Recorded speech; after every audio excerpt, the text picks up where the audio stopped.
Les combattants sont dans les chemins vers l'ambassade des États-Unis d'Amérique à Kinshasa. Ce qu'on avait beaucoup souhaité pendant longtemps, maintenant c'est arrivé aujourd'hui. La jeunesse a compris.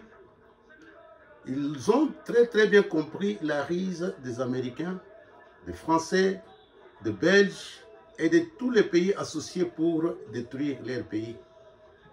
Ils ont formé un tirailleur, c'est-à-dire un Tutsi tirailleur qui tue au Congo sans justice depuis très longtemps. Alors, comme notre jeunesse a compris aujourd'hui, c'est une grande joie vraiment de comprendre que maintenant l'Afrique est en marche. Parce que si la RDC est toujours agressée, nous totalisons à peu près 11 millions de Congolais tués depuis 2000 jusqu'à 2018, sans justice, alors nous restons indifférents, c'est-à-dire que nous sommes complices. Et qui tue les Congolais et qui continue à tuer les Congolais? Et ces tueurs-là, aujourd'hui, se proclament des Congolais. Ces tueurs-là, aujourd'hui, posent même leur candidature pour arracher le pouvoir au Congo. Kabila était au pouvoir, au Congo, installé par les Américains et les Belges. Quelqu'un tiré dans l'armée de Kagame, comme le parlementaire de l'Union africaine l'avait confirmé ici. C'était très bien confirmé qu'il était un militaire dans l'armée de Kagame. On a dit qu'on doit prendre cet jeune garçon, d'où la nationalité est douteuse, et comme ça, il va nous obéir pour bien piller la RDC. Mais durant les règnes de Kabila, ils ont tué 11 millions de Congolais, sans justice, sans quoi que ce soit, et même sont des témoins, et même on fait sortir des documents pour prouver cela. Alors, Yondeku Oyo, ozali ko comprendre situation oyote. Yo jeunesse Oyo, ofandi, ozali ko comprendre bitumba oyote. Ozozela nini? Ozozela kaka, ba américain na ba rwandais na bango, ba kotela yo na ndako, ba boma yo. En ce moment-là, on va comprendre que bitumba oyo ezalaki ya solo. Moma yango oyo. Sankana na biso, na lisanga oyo, to mwana moyen ya combattre ba américain, to bwaka bango libanda na mboka na biso ya Congo, to tika la calme. Kotie lisusuka na mundele ya Amérique, mundele ya France, mundele ya Belgique. Baza ba miyibi, baza ba destructeur. Yonde ko yozali komona batouana comme si c'est eux qui peuvent faire quelque chose dans la vie des peuples congolais. Ça serait bien qu'ils ne feront rien dans la vie des peuples congolais. Ils sont là pour piller la richesse et aller vivre chez eux. Ils ont tué beaucoup de Congolais. C'est un génocide qu'ils ont fait au Congo. 11 millions de Congolais tués. Donc, yo ozali kaka jeunesse moko, ya olie kwanga, olali pongi, olie kwanga, olali pongi, situation ya mboka na yo, olandaka yango te, mais sauf que olingi mbongo. Mais mbongo ya wana bazo saka na yango na ba américain, ba français, ba anglais, ba belge, lokola yo olali, parce que bazo zoba mbongo wana bango na ba rwandais, nini bazoloba? Bazoloba ke les bénis d'or. C'est-à-dire que vous êtes un peuple béni, mais qui dort, qui continue à dormir. Botelema, n'est-ce pas? Tala bande gona binondenge totelemia. Donc, si nous sommes ici un groupe de 1000 personnes, 10 000, 2000 personnes, c'est-à-dire que les Américains vont fuir eux-mêmes. Alors, ça, ce n'est que le début. Le début du commencement. Yo esi kozali, telema, kozelate, telema, kotelema oyende kopesa, président Félix, moyen ya ayeba ke pouvoir oyo ya lelo ezali pouvoir ya peuple. Na sens que erreur salama lisusu tendenge yemoko lobaki erreur salamaki, pote yake ndeko zoba kamere, aso que bango lisusu na pouvoir oyo. Pote ndeko zoba miyibi wana oyo bayebi kaka oya kowelela misolo na pouvoir pona koyibi, aso que ce qui ont si bango, ça sera un danger pour eux parce que lokola totelemi boye, to côté les lisusu soki toyebi ke mutu songolo ayibi misolo ya mboka. Mutu songolo pakal ayibi misolo ya mboka. To côté les malisusu to kenanda kuna yi to pikuli kanda to koti nanda to luki misolo na biso. Sikoyo c'est sans esquisse. To vivre la salité ba ane ebele. To lingi lisusu ko vivre na salité te.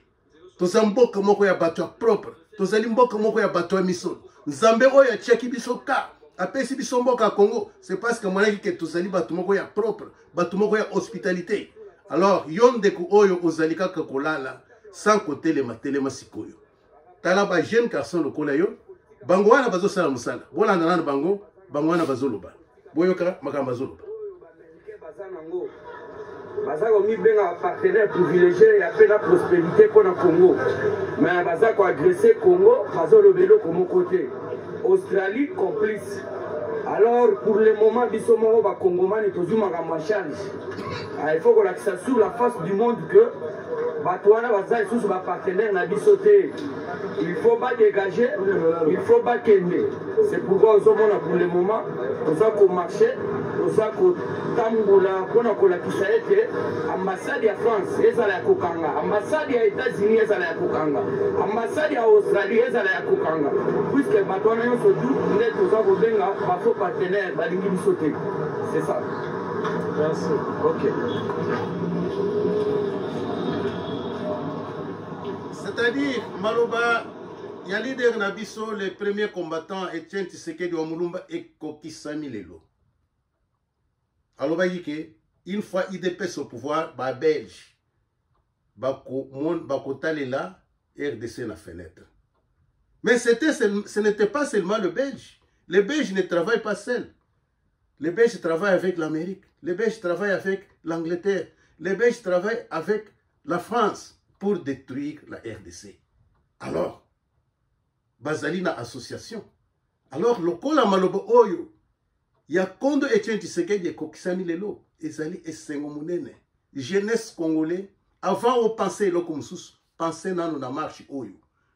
Soutenir dans la marche Oyo, na ba ambassade wana na sens que trouble côté la bango, ba stopper kokende ko soutenir Rwanda na ba minduki na ba misolo pour na kotuer bande kona biso. Nde bitumba wana ya Est esili, nde Félix Tshisekedi a salipé pouvoir moko ya propre ya malamu, ba miyibi nyonso nettoyer, et comme ça notre pays sera propre, sera construit et sera vraiment un pays préférable qui fait beau à vivre. Alors moment yangoyo. Yo olingeka ka ofandi na kamwa ekala omelika mwa bien obosani oyebite ke mboka ezoke na nini. OK, ce que vous allez côté ya ba juicer wana. Zalaka côté ya ba juicer wana parce que biso to sitoze couvrir ba juicer nyonso oyo ba détruire mboko ensemble avec les Américains et les Rwandais. Quand et mononaki, quand na bango et mononaki, na ta ya élection au basalaki na ya bango quand ya Katumbi. Na ba fayulu. Ya biso quand ya batu oyo ba souffrir présent na Congo depuis 1960. Nous sommes là. Nanto salata musala à l'état, nanto liata enka ya mboka oya Congo, oya tonda bankita na bankita ya ba richesse, mais bango bayaki na bakabila bazo zomisoloana, bazo kabila batirailleurs, c'est-à-dire les Tutsis. Dans le sens que Batousi va remplacer biso ba bantu na mboka na biso propre. Nde musala basali pendant 18 ans soki oyebakate. Pendant 18 ans, mission ba pesa ki bango na ba américain. Et c'est là qu'il y a été, beau sale effort, beau financer Batousi, ba comme un peuple très fort na Congo, dans le sens que Bantu atika la nase, Tutsi azale likolo, a occupé ba institution na yenyo na bango nyonso, bango bazanga moyen, yako sakana lisusu na richesse ya mboka wana comme ça biso, to s'approprier mboka, to payer yango, to utiliser ba richesse nyonso, ndenge zalaki. Ndenge omanaki Katumbi qualité azalaki qualité, il n'était pas celle de l'État avec Kakam et les autres. Ba photo etambo na babilili yao. Kamero wana na sese wana. Yende interprète ya bato wana nyonso oyo azali a mesure ya kokenda kuta na ba Bill Clinton, na banani, na sens que complot na bango ekokisama. Tolingi lisusu bêtise na mboko ete ya biso temps ekoki. Ba pesio ki ministre. Yebeke biso nde tozali sima pona contrôle ya musala ozali kosala. Ba pesio ki PDG yebeke peuple jeunesse oyo a souffrir mingi azali sima wana pona kotala musala nini yo ozo sala. Alors bolanda nanu boyo ka détermination na bango parce que bazali déterminé.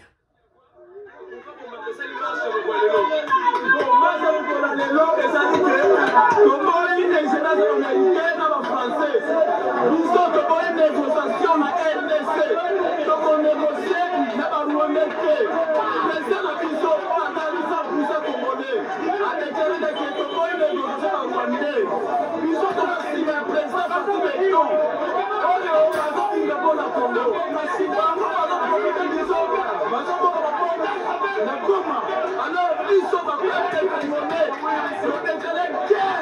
contre les Rwandais. banda makolo tozazimite baméricain babima ambassade des États-Unis babima facilement c'est ça et l'autre est à Molo comment dire exemple comme le lot le boss ambassade des États-Unis les a dit à quoi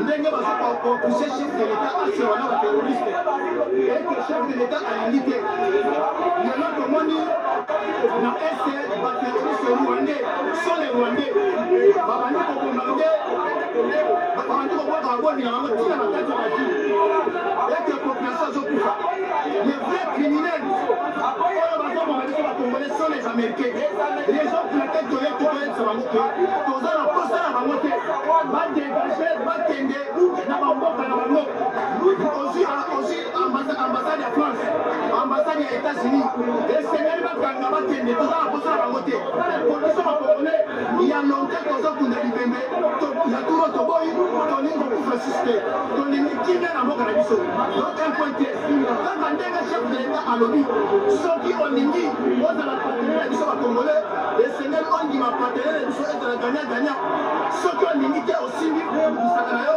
okangi okei donc c'est ça tozali awa tokolonga sikoyo te tozali kose manifeste tina suka toyebisa banekete bango nde bazoboma bacongolais bazoboma biso na este ya mboka po bapiye babomengo na biso bapiye baminere na biso tokoyi badialogi na bango bazobadepose tolingi yango te baza baminini sont les criminels sont les terroristes.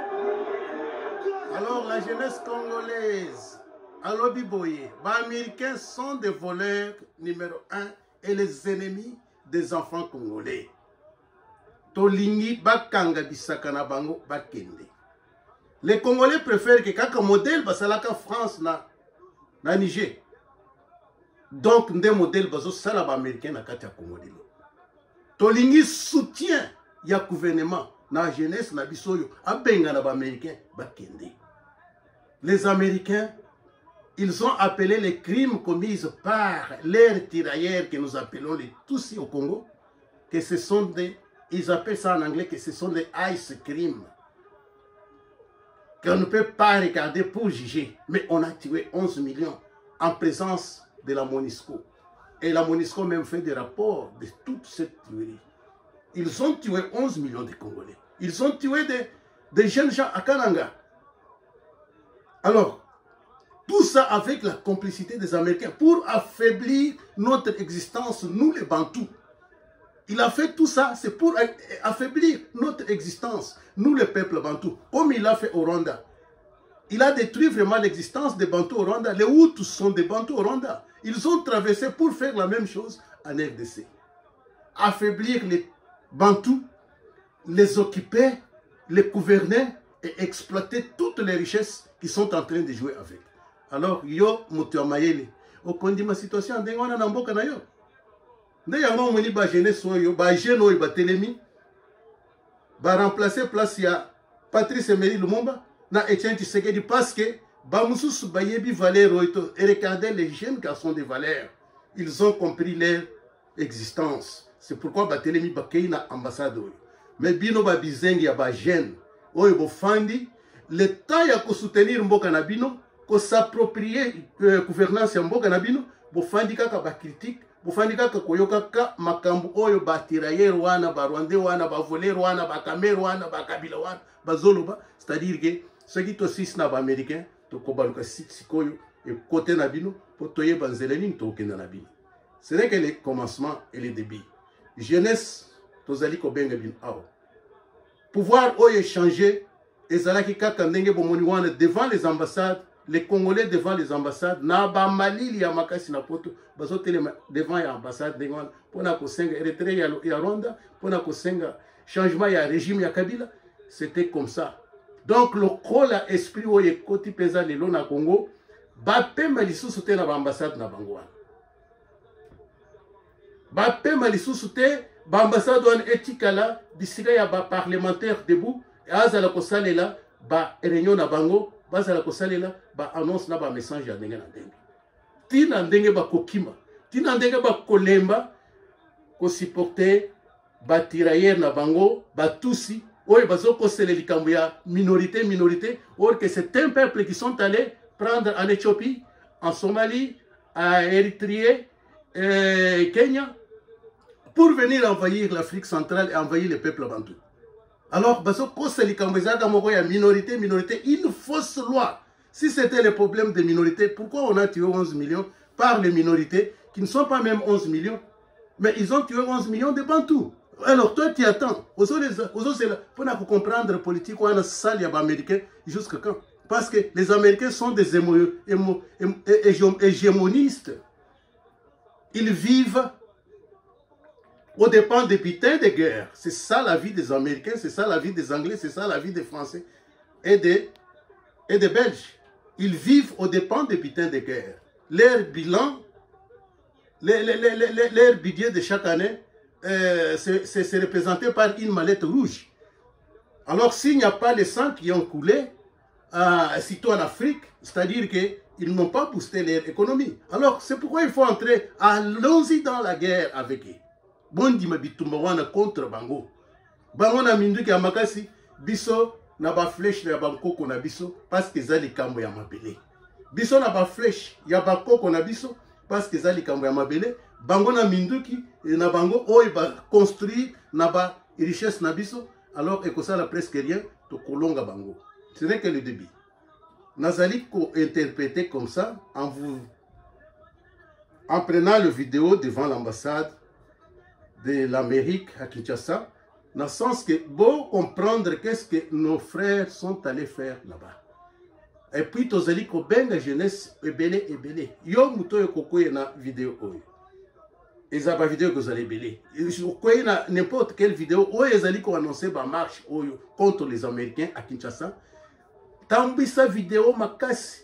Sala communication benga bande kuna yo na Congo pisika yo bazali basangana na parlementaire debout Yassando basa le mouvement oyo et ya mouvement makasi avant que Félix Asalata gouvernement naie na sens kayeba ke nani akopesa ki ministre nani akopesa ki gouverneur nani akoki ko sala boy nani akoki ko sala boy na sens que vraiment tobi malisus tobi mela bango lisus na modèle oyo était parce que gouvernement ya sikoy ezali gouvernement ya peuple akosala manse oyo ezali na possibilité naie na sens que Moutou a détruit les sous ko vivre na biso ya mboka ya Congo te. Moutou a teka les sous lukumu na biso ya mboka ya Congo te. Moutou a dispersé les sous misolo ya mboka na biso te. Toko sala oyo ezali na ceux qui ont poni ko sala na mosala ya l'état sur la gestion ya richesse na biso yeba que ce n'est pas toi qui travaille et ko zalande biso ba jeunesse oyo ba ko sala na place na yo. C'est-à-dire que tokozawana pona komona que est-ce que oyebi ko sala ou bien oyebite ozamu ou bien ozamu yibite.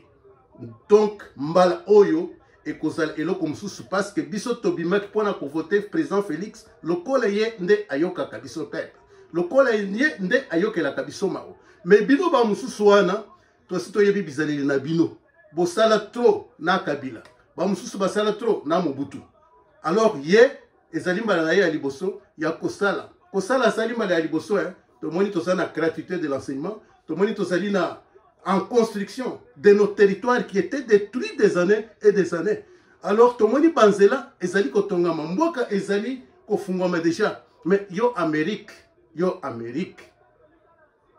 pona nini ozobungisa biso ya yo esili kaka liloba oyo tolobi ke lungona mboka na biso liloba wana ezali déjà lisashi ekangi yo ata ulungwe lelo te ata ulungwe lobi te mais ozali lisusu na mitema ya bakongolais te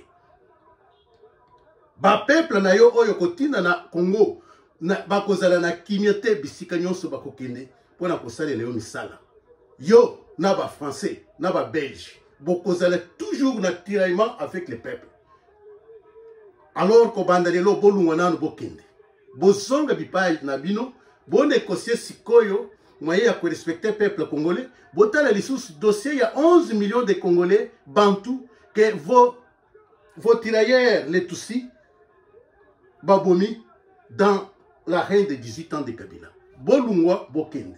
Le message est très bien passé que l'Amérique et quitte la RDC pour toujours et définitivement, jusqu'à la nouvelle ordre. Tondimi, akenda na bango sikoya banda ko bonise biso bien. Mais ceux qui azali ko vanda na kati na biso, pe azali ko bonise biso, ça ne va pas. Il faut akenda na bango comme ça, à soutenir Rwanda, toyebo moyen ya ko bunda na bango bien. Toso 5 présents na biso, 5 déjà la guerre contre la Rwanda et que la guerre soit signée, nous sommes prêts. Comme tu nous vois devant l'ambassade ici, c'est la même chose que nous serons en brousse là pour mourir avec les Américains et les Rwandais. Landana nous, Malobaya, bas combattants. Ça c'est les Wazalendo à Kinshasa.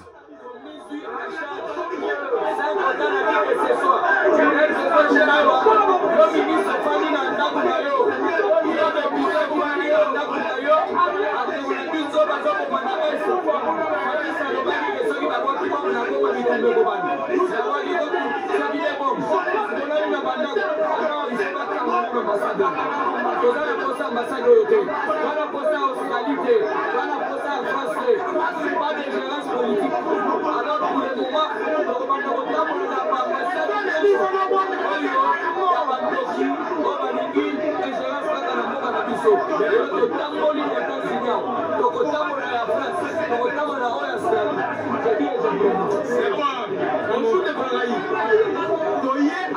D'abord ici, il y a que des Congolais de père et de mère. Comme on dit que les États-Unis d'Amérique, là de faire aux ça dans le pays d'Abisso, ils soutiennent les Rwandais. Parce contre le génocide, la commandité, il y a un génocide à l'est de la République. Nous les Congolais, nous sommes déterminés et nous sommes décidés ainsi. Les États-Unis doivent quitter la République démocratique du Congo. Pourquoi? Parce que vous comprenez que nous sommes dans un partenariat exact. Partenariat avec les Américains, comme ça, la maladie de Rwanda. Comme on dit la guerre, la fête. Avec ce qui Paul Kagame, avec ce qui Azali Soukoumera, il y a eu que des minotiques. Comme on a dit la paix, est Congolais, mon côté. Nous sommes à Congolais, nous décidés. Le corps à Bango, à sortir de Bissot, on dialoguer dans Rwanda. Pas qu'il y ait d'abord pour prendre la Rwanda. Américains, va faire chaque et la Bango des pays. Chaque et Américain. Alors que les États-Unis ne peuvent pas négocier avec les rebelles. Pourquoi Bango va sortir de Bissot, on négocier avec les rebelles? Il n'y aura pas de négociation ni de dialogue. À ce stade, nous demandons aux Américains de quitter la République démocratique du Congo. On va dire les États-Unis qu'ils doivent quitter la République démocratique du Congo. Les Américains sont des criminels. Bolandi bino moko. Jeunesse alobi ke ministre ata moko azali aote. Ni PDG entreprise ata moko azali na bango te. C'est-à-dire que bazui charge na bango na maboko ndenge président Etienne Tshisekedi alobaki. Prenez-vous en charge. Peuple sikoyo sur place à Kinshasa va telemi pona ko se prendre en charge contre qui que ce soit. Si tout bino batu ya gouvernement Bakuluna ya liboso en cravate rouge, mamata tampognon. Tobele là depuis longtemps que ce sont les Kuluna en cravate rouge. Na monika ko bozo tingama na makambo wana ya gouvernement na makambo wana ya ko gérer ko ba misolo boyibi et kokite.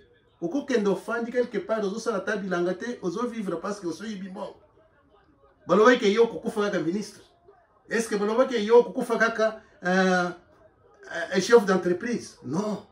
Il faut que la jeunesse, cette jeunesse oya boyo ya teleni, liboso ya ambassade wa a remplacé misala nyonso wana bino bosala ko sakana na yango. Ko gérer entreprise des 5 diplômes te. Ko je kozala ministre des 5 diplômes te. Ko gérer gouvernement des 5 diplômes te. Kozala chef de l'état des 5 diplômes te et 5 andé intelligence et sagesse. Ce qu'intelligence et sagesse c'est ali. Les diplômes seront ceux qu'on va engager dans le ministère qui vont montrer leur savoir. Mais le patron n'est pas vraiment obligé à être ceci ou bien à être cela. C'est lui qui est le conservateur de la sagesse et de l'intelligence pour faire tourner tout ce qu'il est en train de gérer dans le ministère. Alors, le kolabino ba congolais, na éducation na bino ya moindre caractère ya ba français. Bozangi mayele ya kofer un voleur bobengi excellence. Un volet, bobengi honorable. Des années et des années. Si nous avons une bonne mémoire, on peut dire que c'est depuis 1960 jusqu'à aujourd'hui, les enfants congolais n'ont jamais reposé. Mais vous avez un diplôme ndenge. Pour nani ba diplôme wana ezo comme c'est bino ba niveau ya boye ya comprendre ndenge balo ya mike oyo. Oyo batanga ki na bino chikte ba comprendre que le pays est menacé par les Américains, notre pays est menacé par les Français, par les Belges, tokende to benga na bango. Mais bino bozoliande na batu oyo, bozo seka bango. Bozo seka jeunesse oyo. Bozoliande na batu oyo, bino ba kambere, bino ba matata mponyo. Bozali koliande na batu oyo. Na ba fenêtre na bino botali boye bozo seka jeunesse oyo nde yango lokola jeunesse oyo apikoli bino azui pouvoir na ye apesi Félix bokotikalaka kopema lisusu te bokopema lisusu te parce que maintenant un peuple affamé est plus que même la bombe atomique. Ça c'est Etienne Tshisekedi. Un peuple affamé et dépassé, il est plus que la bombe atomique. Oyo biso tozali na ye besoin place oyo, il vient que notre président de la République oyo toponaki. Nde oyo tozali na ye besoin. Awa. Nde mutu toponaki, nde mutu tobengelaki ke élection wana eya et sanctionner makambo nyonso. Bato oyo bobundisaki élection biso toyebi bango. Toleki bango na nombre. Tokolandela bango à un moment donné.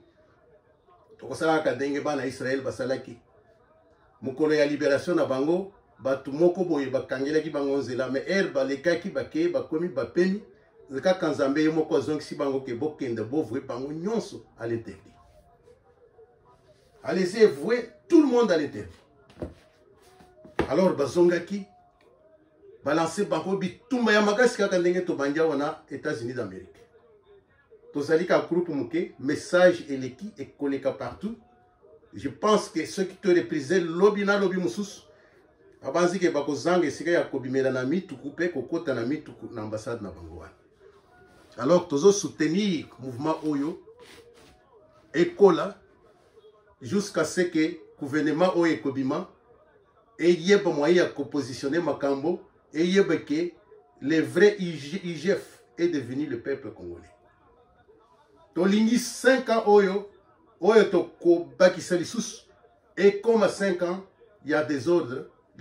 Tolingi 5 ans oye et comme à 5 ans il y a Congolais nyonso akute nanu et sengo ya mboka na ye 5 ans oye ezala 5 ans il y a Congolais nyonso place azali akute et sengo ya mboka na ye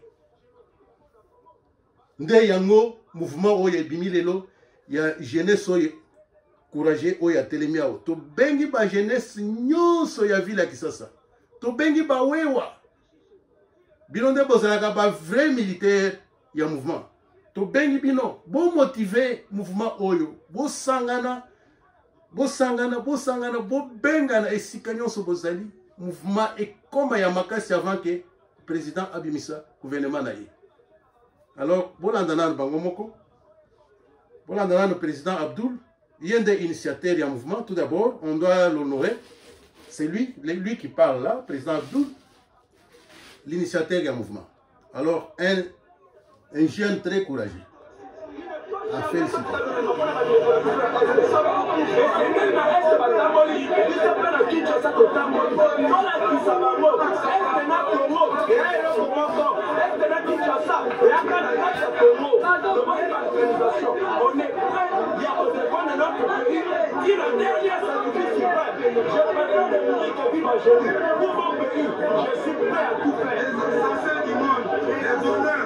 Vous êtes dernier à Rwanda pour nous tuer.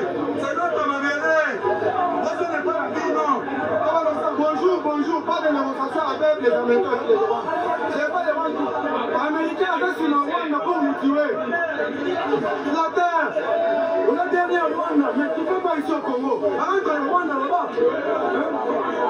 Pas d'ici. Parce qu'avec toi, les relations vont être ça. Avantage, je dois pas dire que nous bénéficions avec les Congolais. Il n'y a pas des avantages ici au Congo. Seulement les Américains qui veulent bien dans la bonne vie. Il n'y a pas des avantages avec les Américains au Congo. Donc, on ne peut pas mouiller des années. Je suis pris. Je pense na Congo ezopona bien alimentaire ezonganga nzambe soki ozomona ngai nazoloba eza ngai te eza basala dernière bato banda bible eza masala na nsima bato eza makitanga na te azwi miliki apesi moto abongisi mboka te moïse amiso wana israel azali oyo ezonganga nzambe soki otelemela ngai ozotelemela nzambe eza masala na image na ye eza masala na mpona sufrir te eza les américains bakomisi na nyama bakomisi na taba eza masala na image na ye eza sufrir ye pate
C'est la honte pour notre pays. Oui, les États-Unis, les pays complicité, à tête, va donner un de toi, on va se congolais. À partir d'aujourd'hui, on a besoin du faire qui est là.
tozali kosenga bajeune na biso nyonso ya parlement debout na Kinshasa na bamotard na biso basangana baorganize penza marche moko ya munene ya kafu contre baambassade oyo nde yango ekoyede chef de l'État amona moyen ya kozwa de bonnes décisions mpona kosisa bitumba oyo ezali na est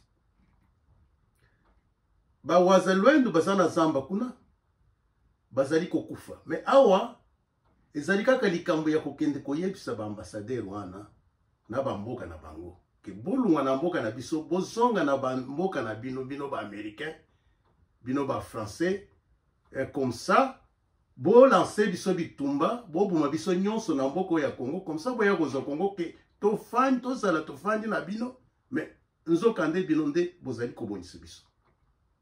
Alors ce qui yo ozali pensa mwana mboka oyo azali posa azali na kanda ya souffrance ya mboka na yo luka moyen oyeba mouvement oyo ezali kosalama osangana na kati na bango otia ya yo loboko na sens que mouvement oyo ekoma pensa véritable mouvement ya changement ekoma pensa véritable mouvement ya crédibilité ya congolais bazo banga ye sikoyo na monde mobimba na baambassade oyo nyonso basangani pona kozala kosala biso kuboma biso moi butu moi. Est-ce que yo kisango pe oyebi teke des ambassades ici les Américains ici et les Belges bangonde bamemaki Kabila na pouvoir pe na reina ya Kabila ils ont tué 11 millions de Congolais justice ata moko esalamite tilelo yo oyebi te. Mais ce que oyebi yango ozozela nini mpona kotelema elongo na bandeko nyonso ndenge batelemi yango botelema ngonga yango ekoki kaka mouvement oyo ezali kosala mawa nde kopousse Félix asala de véritable choix ya bato oyo bakodefendre Congo bakosalela Congo bakosala mosala lokola Gilles Elingeta bakosala mosala lokola Kadima de la Seni bakosala musala lokola Fachi moko. Alors nde akopona batwana akopona miyibi boy eyebani ko bandalinza katina na sukite ba miyibi wana toyebi bango depuis longtemps toyebi misala bayeli na Congo pona kosala bayeli na Congo pona kosala la ba américain bayeli na Congo pona kosala la ba belge bayeli na Congo pona kosala la ba français bazali ba congolais mais bazo sala la ba américain na ba belge na ba anglais. Alors nde bango ba ennemi oyo tozali kosangisa ensemble na ba américain to bengani bango na mboka na biso. Alors yekola kolanda ba vidéo ya manifestation lokola oyo yokola pe kokende wana kopesa ya loboko nazali ko s'intéresser toujours encore plus puissant. Donc mouvement oyo bomone zo salema olelo ezali ba oyo ba pesinda kisa ya ba mouvement ya boye ezali bandeko na biso ya diaspora nde bango ba pesi et quand même moyen que ndakisa ya boye ezala kosalama na sens que compréhension ezala. Alors bino ba diaspora ngonga yango yo bo soutenir mouvement oyo nde yango toko gérer yango mboka wana ba ministre na bureau mouvement oyo na banzela na sens que baye be lisusu biloko ya l'état te. Merci en tout cas to sukeli awa tozo tala sikoyo na ambassade ya France.